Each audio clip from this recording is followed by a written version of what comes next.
Hello दोस्तों, आज हम पढ़ने वाले हैं 12 नवंबर 2021 का मोस्ट इंपॉर्टेंट करंट अफेयर्स।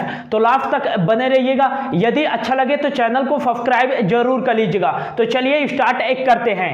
पहला क्वेश्चन है, हाल ही में किस राज्य व केंद्र शासित प्रदेश ने एंटी ओपन बर्निंग अभियान शुरू किया है? तो राइट आंसर हो जाएगा, हाल ही में केंद्र शासित प्रदेश दिल्ली ने एंटी ओपन बर्निंग अभियान की शुरुआत की है। दिल्ली शहर में वायु प्रदूषण को रोकने के लिए यह अभियान की शुरुआत दिल्ली सरकार के द्वारा की गई है। जैसा कि वर्तमान में जो दिल्ली शहर में वायु गुणवत्ता है वो काफी खतरनाक स्तर तक पहुंच गया है और इसी वायु प्रदूषण को रोकने के लिए दिल्ली सरकार ने एंटी ओपन बर्निंग अभियान की शुरुआत कर दी है। अब दिल्ली सरकार ने इस अभियान की शुरुआत की है तो दिल्ली के जो मुख्यमंत्री हैं वर्तमान में वो हैं अरविंद केजरीवाल जी, और यहाँ के जो डिप्टी सीएम हैं वो हैं मनीष सिसोदिया, और यहाँ के जो राज्यपाल हैं वो हैं अनिल बैजल। और यदि पूछा जाए कि भारत में पहली बार एशियाई खेलों का आयोजन कहाँ किया गया था तो ये दिल्ली में ही किया गया था।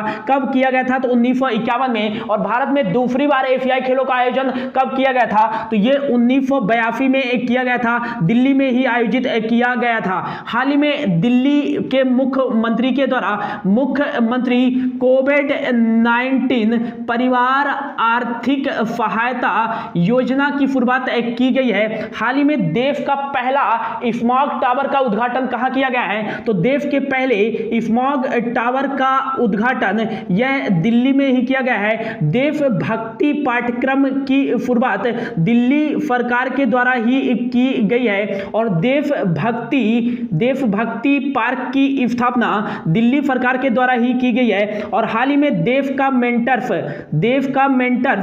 कार्यक्रम की शुरुआत दिल्ली सरकार के द्वारा ही की गई है, छात्रों को कैरियर मार्गदर्शन प्रदान करने के लिए। और इस देश के मेंटर्स कार्यक्रम के लिए सोनू सूद को ब्रांड एम्बेसडर बनाया गया है। हाल ही में म्यूजिक बस की शुरुआत किस केंद्र शासित प्रदेश के द्वारा की गई है? तो म्यूजिक बस की शुरुआत दिल्ली केंद्र शासित प्रदेश के द्वारा ही की गई है। आंगनवाड़ी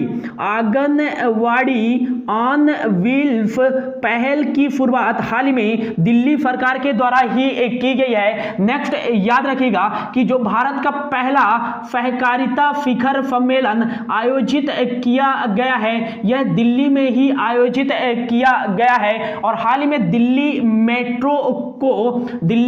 मेट्रो को Japan society civil engineering award से सम्मानित किया गया है, ये याद रखिएगा। और नेक्स्ट याद रखिएगा कि हाल ही में दिल्ली सरकार के द्वारा स्विच दिल्ली अभियान की शुरुआत की गई है इलेक्ट्रिक वाहनों को बढ़ावा देने के लिए दिल्ली में। और जहां वोट वहां वैक्सीनेशन अभियान की शुरुआत ये भी दिल्ली सरकार के द्वारा की गई है। हाल ही में दिल्ली सरकार के द्वारा रेड लाइट गाड़ी ऑफ अभियान की शुरुआत की गई है दिल्ली में ईंधन को बचाने के लिए और इलेक्ट्रिक वाहनों को बढ़ावा देने के लिए। ये रेड लाइट गाड़ी ऑफ अभियान की शुरुआत की गई है दिल्ली सरकार के द्वारा। तो इतना दिल्ली से याद रखिएगा। अगला क्वेश्चन है, हाल ही में राष्ट्रीय शिक्षा दिवस कब मनाया गया है? तो इसका राइट आंसर हो जाएगा 11 नवंबर को हाल ही में राष्ट्रीय शिक्षा दिवस बनाया गया है। और यह राष्ट्रीय शिक्षा दिवस भारत के पहले शिक्षा मंत्री अबुल कलाम जी की जयंती के अवसर पर बनाया जाता है। अबुल कलाम जी भारत के पहले शिक्षा मंत्री थे। 1947 से 1958 तक ये भारत के पहले शिक्षा मंत्री के रूप में कार्यरत थे। अब यह नवंबर माह का इंपॉर्टेंट डेज है, तो अब तक नवंबर माह में जो भी इंपॉर्टेंट डेज बनाए गए हैं उनके बारे में देख लेते हैं। तो 1 नवंबर को बनाया गया है मणिपुर राज्य सरकार के द्वारा 73वां सूचना एवं जनसंपर्क दिवस। और 1 नवंबर को ही बनाया गया है विश्व वेगन दिवस। और अगला जो है 2 नवंबर को बनाया गया है राष्ट्रीय आयुर्वेद दिवस। और अगला जो है 3 नवंबर को बनाया गया है अंतरराष्ट्रीय एक स्वास्थ्य दिवस। यह 3 नवंबर को बनाया गया है। अगला जो है 5 नवंबर को बनाया गया है विश्व सुनामी जागरूकता दिवस, विश्व सुनामी जागरूकता दिवस। और अगला जो है 7 नवंबर को 2 डेज बनाए गए हैं। पहला जो डेज बनाया गया है वो बनाया गया है राष्ट्रीय कैंसर जागरूकता दिवस, यह 7 नवंबर को बनाया गया है। और दूसरा जो दिवस बनाया गया है वो बनाया गया है शिशु संरक्षण दिवस। ये दोनों दिवस 7 नवंबर को बनाए गए हैं। और अगला जो है 8 नवंबर को भी 2 इंपॉर्टेंट डेज बनाए गए हैं। पहला जो बनाया गया है वो बनाया गया है विश्व शहरीकरण दिवस, यह 8 नवंबर को बनाया गया है। और दूसरा जो डेज बनाया गया है 8 नवंबर को ही वो बनाया गया है मोस्ट इंपॉर्टेंट विश्व रेडियोग्राफी दिवस। यह कब बनाया गया है तो 8 नवंबर को बनाया गया है। और 9 नवंबर को कौन सा डे बनाया गया है तो 9 नवंबर को बनाया गया है राष्ट्रीय कानूनी सेवा दिवस। और अगला जो है 10 नवंबर को बनाया गया है अंतरराष्ट्रीय पैथोलॉजी दिवस। और यह अंतरराष्ट्रीय पैथोलॉजी दिवस हर नवंबर माह के दूसरे बुधवार को बनाया जाता है, जो कि इस नवंबर माह का दूसरा जो बुधवार पड़ा है वो इस बार 10 नवंबर को पड़ा। और 10 नवंबर को इस बार बनाया गया अंतरराष्ट्रीय पैथोलॉजी दिवस। और अब 11 नवंबर को फाइनली बनाया गया है कौन सा डे राष्ट्रीय शिक्षा दिवस। साथ ही साथ एक और डे बनाया गया है विश्व गुणवत्ता दिवस एवं विश्व उपयोगिता दिवस। ये दोनों दिवस भी राष्ट्रीय शिक्षा दिवस के साथ बनाए गए हैं, लेकिन विश्व गुणवत्ता दिवस और विश्व उपयोगिता दिवस यह नवंबर माह के दूसरे गुरुवार को बनाए जाते हैं, जो कि इस बार 11 नवंबर को पड़ा है। बढ़ते हैं अगले क्वेश्चन की ओर। अगला क्वेश्चन है हाल ही में किस राज्य ने सड़क सुरक्षा के लिए रक्षक पहल की शुरुआत की है, तो इसका राइट आंसर हो जाएगा हाल ही में उड़ीसा राज्य सरकार ने राज्य में सड़क सुरक्षा एवं दुर्घटना से लोगों को बचाने के लिए रक्षक पहल की शुरुआत की गई है। इस पहल के माध्यम से उड़ीसा के 30,000 स्वयं सेवकों को प्रशिक्षित किया जाएगा कि लोगों को कैसे सड़क दुर्घटना से बचाया जा सके। यह रक्षक पहल की शुरुआत उड़ीसा राज्य सरकार ने की है। अब उड़ीसा राज्य सरकार ने की है तो उड़ीसा के मुख्यमंत्री हैं नवीन पटनायक और यहाँ के गवर्नर हैं गणेशी लाल। और नेक्स्ट याद रखिएगा कि उड़ीसा की जो राजधानी है वो है भुवनेश्वर, और भुवनेश्वर को मंदिरों का शहर भी कहा जाता है। और कोविड-19 का 100% टीकाकरण करने वाला भारत का पहला शहर कौन सा बना है तो ये बना है भुवनेश्वर ही। हाल ही में उड़ीसा राज्य सरकार के द्वारा मिशन शक्ति योजना और उड़ीसा राज्य सरकार के द्वारा ही हाल ही में मधु बाबू पेंशन योजना और हाल ही में कोविड-19 से अनाथ हुए बच्चों की आर्थिक मदद करने के लिए आशीर्वाद योजना की शुरुआत उड़ीसा राज्य सरकार ने ही की है। हाल ही में मुखौटा अभियान की शुरुआत उड़ीसा राज्य ने ही की है। और स्मार्ट हेल्थ कार्ड प्रदान करने वाला बीजू स्वास्थ्य कल्याण योजना के तहत पहला राज्य कौन सा है तो ये उड़ीसा ही है। ड्रिंक फ्रॉम टैप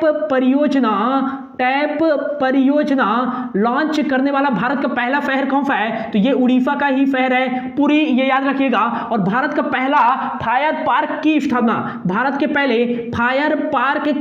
स्थापना कहाँ की गई है तो ये उड़ीसा में ही की गई है। भारत का पहला वर्ल्ड स्किल सेंटर की स्थापना कहाँ की गई है तो ये उड़ीसा में ही की गई है। और जो 2023 का पुरुष हॉकी विश्व कप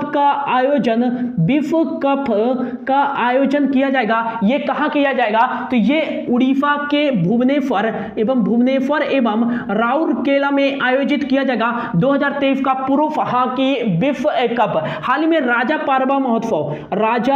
पारबा महोत्सव कहां बनाया गया है? तो ये उड़ीसा राज्य में ही बनाया गया है। तो इतना उड़ीसा राज्य से याद रखिएगा। अगला क्वेश्चन है, हाल ही में कौन सा देश अंतरराष्ट्रीय सौर गठबंधन इंटरनेशनल सोलर अलायंस में शामिल हो गया है? तो इसका जो राइट आंसर हो जाएगा, हाल ही में सुपर पावर अमेरिका हाल ही में अंतरराष्ट्रीय सौर गठबंधन इंटरनेशनल सोलर अलायंस में शामिल हो गया है। और इंटरनेशनल सोलर अलायंस में शामिल होने वाला 101वां देश बन गया है अमेरिका। इंटरनेशनल सोलर अलायंस इसकी स्थापना 30 नवंबर 2015 को पेरिस फ्रांस में की गई थी, लेकिन इसका वर्तमान में हेडक्वार्टर कहां है? तो अपने इंडिया गुरुग्राम हरियाणा में इसका वर्तमान में हेडक्वार्टर है। और नेक्स्ट इसके मेंबर कंट्री कितने हैं? तो 124 मेंबर कंट्री हैं जो यूनाइटेड नेशन के सदस्य हैं। नेक्स्ट याद रखिएगा कि इसके जो वर्तमान में महानिदेशक हैं वो कौन है? तो इसके वर्तमान में महानिदेशक हैं अजय माथुर।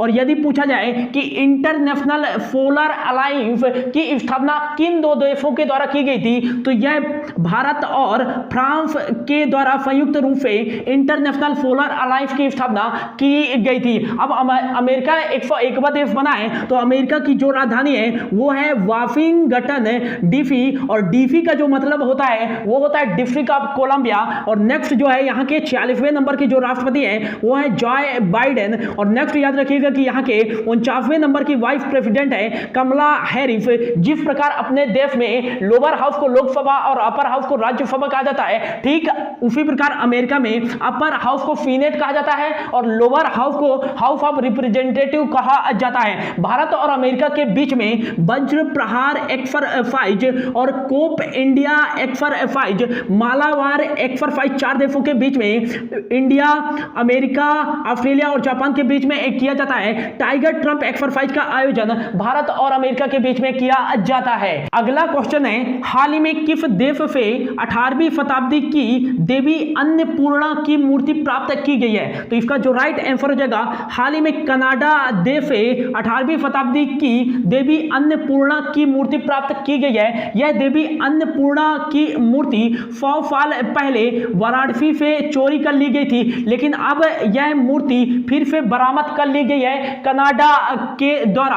अब इसको भारत लाया गया है और यह भारत के उत्तर प्रदेश में 11 नवंबर 2021 को लाया जा चुका है। कनाडा से प्राप्त की गई है। तो कनाडा की जो राजधानी है वो है ओटावा और कनाडियन डॉलर यहाँ करेंसी चलती है। जस्टिन ट्रूडो यहाँ के प्राइम मिनिस्टर है। नेक्स्ट याद रखिएगा कि हाल ही में अनीता आनंद भारतीय मूल की है। इन्हें कनाडा के नए रक्षा मंत्री के रूप में बनाया गया है। एक नाम याद रखिएगा, महमूद जमाल कनाडा की सुप्रीम कोर्ट में जज नियुक्त होने वाले भारतीय मूल के पहले न्यायाधीश हैं महमूद जमाल। कनाडा में भारत के उच्चायुक्त कौन है? तो ये हैं अजय बिफारिया, ये याद रखिएगा। अगला क्वेश्चन हो जाएगा, हाल ही में एनसीबी नारकोटिक्स कंट्रोल ब्यूरो के महानिदेशक के रूप में किसे नियुक्त किया गया है? तो इसका राइट आंसर हो जाएगा, हाल ही में नारकोटिक्स कंट्रोल ब्यूरो के महानिदेशक के रूप में